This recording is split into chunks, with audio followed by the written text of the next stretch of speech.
Don Pedro's Peruvian Bistro is one of the better-known food trucks in Tucson. Its longtime experience in the food business has prepared the three on board for the challenges of owning a food truck. Now that we have switched to a food truck, our overhead costs are a lot lower in general. It's a lot of fun because we do get to create a lot of exposure going around town. Having to prepare all food in a commissary means pre-cutting meats and washing equipment before an event. The family-owned restaurant opened about 10 years ago, then 1 year ago took its goodness to the streets. Don Pedro's Peruvian Bistro is unlike any other food truck because of the unique fact that they were a restaurant-turned-food truck.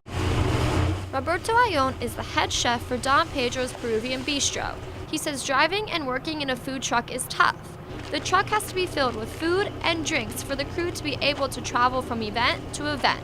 It requires more preparation, usually 10 to 12 hours per day. And depending on the event, the amount of food varies. The average is about 40 to 60 meals. I organize them and I find sites for them to go to, so I move them around town, especially around the edges of town.